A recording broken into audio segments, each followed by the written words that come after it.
اس کے بعد امام فرماتے ہیں وراس السنہ شہر رمضان، اور سال کا آغاز، سال کی ابتدا، سال کی اصل، سال کی بنیاد ماہ مبارک رمضان ہے۔ ہر چیز کا ایک آغاز ہوتا ہے، بندگی کا آغاز، عبودیت کا آغاز ماہ مبارک رمضان ہے۔ واقعی کیا بہترین مولانا نے سمجھایا ہم کو کہ ماہ رمضان المبارک یعنی ماہ بندگی ہے۔ اگر ہم بندگی کا آغاز کرنا چاہیں تو اسی مہینے سے کر سکتے ہیں۔ ہم کو غور کرنا چاہیے کہ یہ ماہ مبارک رمضان کیا ہے اور کتنی برکتیں ہیں اس مہینے میں، کس طرح سے انسان اس مہینے کو گزارے تو سعادتوں کو حاصل کر سکتا ہے، خدا کی عنایات کو حاصل کر سکتا ہے، خدا کی نعمات کو حاصل کر سکتا ہے۔ یہ ماہ مبارک رمضان میں خداوند عالم نے ہمارے لیے کیا کیا رکھا ہے۔ آئیے مولانا کی جانب چلتے ہیں ایک اور سوال کے ساتھ کہ ماہ مبارک رمضان کی دعاؤں کو جب ہم مولانا پڑھتے ہیں تو بہت ساری چیزوں کا، بہت ساری نعمتوں کا تذکرہ ہے، وہ نعمتیں چاہے معنوی ہوں یا مادی۔ تو آپ مولانا صاحب، آپ سے سوال یہ ہے کہ کیا ماہ مبارک رمضان کی دعاؤں میں صرف معنوی رزق کا تذکرہ ہے یا مادی رزق کا بھی تذکرہ ہے؟ جی، آپ کا بہت اچھا سوال ہے کہ کیا ماہ مبارک رمضان کی دعاؤں میں صرف معنوی رزق کا تذکرہ ہے یا مادی رزق کا بھی تذکرہ ہے۔ جب ہم ماہ مبارک رمضان کی دعاؤں کو پڑھتے ہیں تو ہمیں پتہ چلتا ہے کہ ماہ مبارک رمضان کی دعاؤں میں جہاں معنوی رزق کا تذکرہ ہے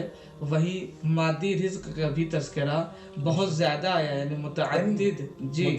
متعدد دعاؤں میں الگ الگ جگہ تکرار کے ساتھ یہ بات آئی ہے کہ خداوند عالم سے سوال کیا گیا ہے۔ مثلا اس طریقے سے اللہ سے سوال ہوا ہے کہ وَرْزُقْنِي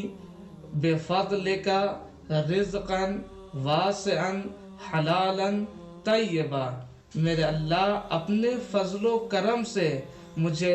فراوان، پاک و پاکیزہ اور حلال رزق عطا فرما۔ یا ایک دوسری جگہ پہ آیا ہے اللہم آتنی السعۃ فی الرزق،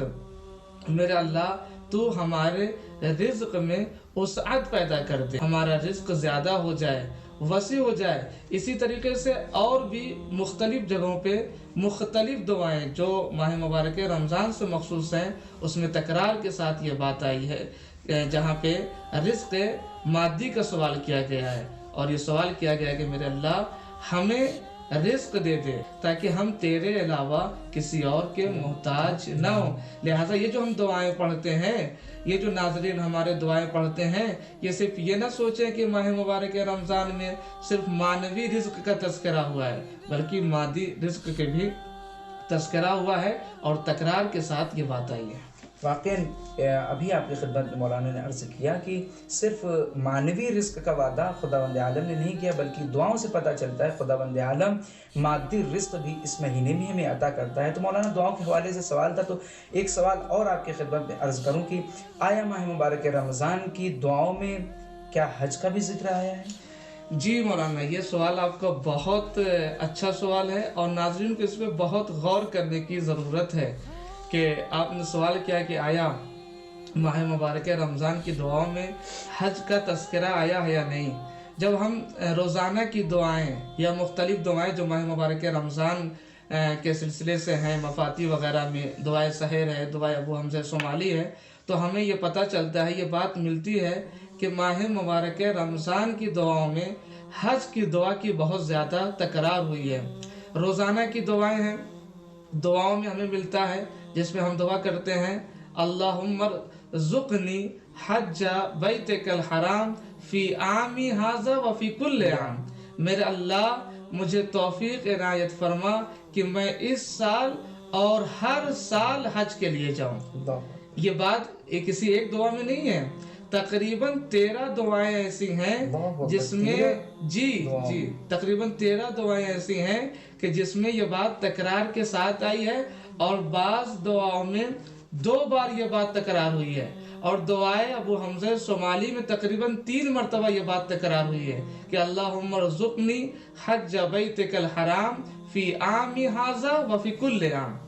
میرے اللہ مجھے اس سال اور ہر سال حج کرنے کی توفیق عنایت فرما۔ ناظرین محترم، اس مہینے سے بھرپور استفادہ کریں، کوشش کریں کہ دعاؤں کے ساتھ یہ مہینہ گزاریں اور اس مہینے سے کی برکتوں سے فیض حاصل کریں۔ آئیے ہم اپنے ایک اور سوال کی جانب چلتے ہیں مولانا کی خدمت میں کہ مولانا صاحب آپ کی خدمت میں یہ کہ اس مہینے میں جتنے ہم اعمال انجام دیتے ہیں، نمازیں پڑھتے ہیں، دعائیں کرتے ہیں، قرآن کی تلاوت کرتے ہیں مسلسل، ان سب میں سب سے بہترین عمل کیا ہے؟ جواب میں اپنی طرف سے نہ دے کر کے یہ سوال جو آپ نے مجھ سے کیا ہے، یہی سوال مولا کائنات نے پیغمبر اکرم سے کیا جب پیغمبر اکرم خطبہ شعبانیہ دے رہے تھے تو مولا کائنات نے سوال کر لیا، یا رسول اللہ اس مہینے میں بہترین عمل کیا ہے، افضل عمل کیا ہے، بہترین اور سب سے اچھا عمل کیا ہے؟ پیغمبر اکرم نے فرمایا، یا ابا الحسن افضل الاعمال فی ھذا الشہر الورع عن محارم اللہ عز وجل۔ اے ابو الحسن، اے علی، اس مہینے میں افضل اور بہترین عمل یہ ہے کہ انسان ان چیزوں سے رکے جن چیزوں کو اللہ نے حرام قرار دیا ہے۔ واقعاً کتنا اہم یہ ہے کہ انسان محارم الہی یعنی ان چیزوں کو جن کو خداوند عالم نے حرام قرار دیا ہے ان سے اپنے آپ کو بچا لے تو بھرپور اس مہینے سے استفادہ کر سکتا ہے۔ یہ ایک بہترین چیز مولانا نے آپ کی خدمت میں پیش کی ہے۔ اب آئیے ہم اسی سوال کو آگے بڑھاتے ہوئے مولانا سے ایک آخری سوال کرنا چاہتے ہیں کہ مولانا، جہاں اتنے اعمال، اتنی نمازیں، اتنی دعائیں ہیں، جہاں یہ ہم ابو حمزہ صومالی پڑھ رہے ہیں، دعائے افتتاح پڑھ رہے ہیں، نمازیں پڑھ رہے ہیں، نماز شب کی پابندی، تلاوت قرآن کر رہے ہیں، وہیں آخری سوال جو ہمارا یہ ہے کہ کوئی ایک اہم پیغام جو آپ ناظرین کو دینا چاہتے ہیں، جو علماء نے جس کی تاکید کی ہے، وہ کیا ہے مولانا؟ یہ علماء ہی بیان فرماتے ہیں کہ جہاں ہم ماہ مبارک رمضان میں روزانہ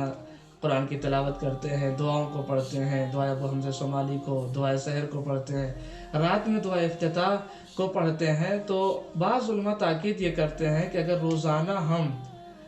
2 رکعت نماز استغاثہ امام زمان، اس کی بعض علماء تاکید کرتے ہیں کہ اگر انسان وقت نکال سکے تو روزانہ 2 رکعت نماز استغاثہ امام زمان علیہ السلام پڑھے، اس کے بعد اپنی حاجت کو طلب کرنا ہے۔ علماء یہ بیان کرتے ہیں کہ یہ جو 2 رکعت نماز استغاثہ امام زمان ہے، یہ بہت ہی زیادہ مؤثر ہے، بہت ہی زیادہ اثر رکھتی ہے۔ انسان بہت زیادہ مشکل میں گرفتار ہو گیا ہو، پریشانی سے گھر گیا ہو، تو اسے 2 رکعت نماز استغاثہ امام زمان پڑھنا چاہیے، اور بعض علماء کہتے ہیں کہ اگر ماہ مبارک رمضان میں پڑھے تو اس کا اور بھی زیادہ اثر ہوتا ہے۔ واقعاً بہترین باتیں اور بہترین پیغامات مولانا صاحب نے آپ ناظرین کی خدمت میں پیش کیے۔ ہم بہت شکر گزار ہیں مولانا کہ آپ نے وقت دیا اور ہمارے ناظرین تک بہترین باتیں پہنچی۔ شکریہ آپ تمام ناظرین کا، آپ نے ہمیں وقت دیا، ہمیں سنا۔ یاد رکھیں ہمارے چینل کو سبسکرائب کرنا اور بیل آئیکن کو پریس کرنا نہ بھولیں۔ ملتے ہیں ایک خاص پروگرام کے ساتھ۔ خدا حافظ۔